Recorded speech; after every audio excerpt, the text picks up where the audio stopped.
tersangka yang merupakan satu penghuni kamar dengan korban melakukan tindakan pembunuhan dengan cara memukulkan sebilah besi berukuran 1 meter ke kepala korban.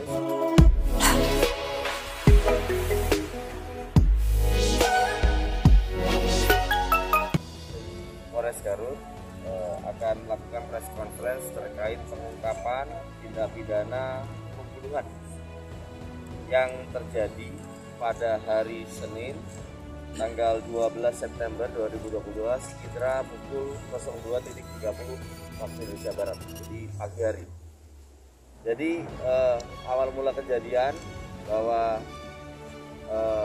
pada hari tersebut, pada jam tersebut, bahwa korban yang atas nama Bapak Rahmat usia 47 tahun yang merupakan karyawan dari pabrik tahu sedang tidur terlelap.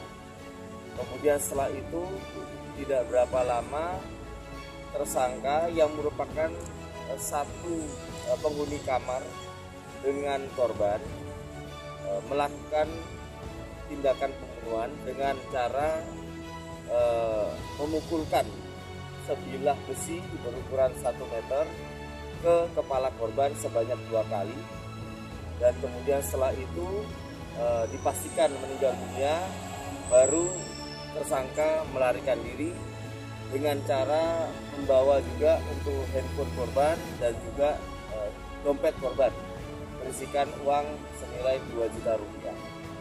Kemudian setelah dilakukan langkah-langkah olah TKP dan kemudian penyelidikan, akhirnya kami pada hari itu juga bisa menetapkan tersangka menduga pelakunya, yaitu adalah tersangka YM umur 34 tahun yang merupakan warga penduduk dari Kecamatan Ciamplas, Kabupaten Bandung Barat.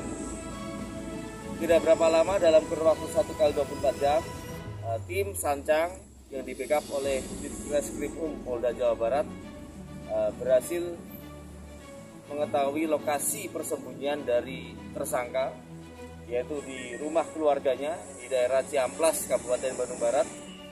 Dan kemudian pada hari pada hari Selasa sekitar malam hari dapat mengamankan pelaku. Dan kemudian setelah dilakukan langkah-langkah pemeriksaan bahwa adapun motif dari tersangka melakukan tindakan ini, yaitu karena setiap hari korban yang merupakan karyawan senior yang paling senior di pabrik tahu tersebut selalu mengolok-olok tersangka, ya, karena masalah tinggi badannya, kemudian ada beberapa kata yang tidak baik gitu kan ya, seperti itu. Jadi mengatasnamakan yang bersangkutan sehingga yang bersangkutan tersangka ini tersinggung. Nah, oleh karena itu, karena dia sudah mengendap perasaan tersinggung itu sejak lama, jadi karena sudah 2 bulan rupanya tersangka ini bekerja di lokasi tersebut, sedangkan korban sudah bekerja kurang lebih selama 2 tahun. Jadi sering dipanggil-panggil dengan kata-kata yang tidak baik, sehingga di situ adanya ketersinggungan dari pihak tersangka. Yang akhirnya pada hari Senin tanggal 12 merencanakan untuk menghabisi korban dengan cara memukul dengan sebilah besi. Adapun untuk barang bukti yang dapat kami sita dari tersangka, yang dari TKP kami menyita adanya sebilah besi yang digunakan untuk memukul korban. Kemudian untuk di TKP penangkapan kami berhasil mengamankan yang satu, ada 2 handphone korban 1, handphone tersangka 1. Dan kemudian uang 2 juta itu sudah digunakan sebagian, sehingga sisanya hanya tinggal 680.000. Dan kemudian termasuk di TKP ada selimut dan juga yang digunakan untuk menutup korban.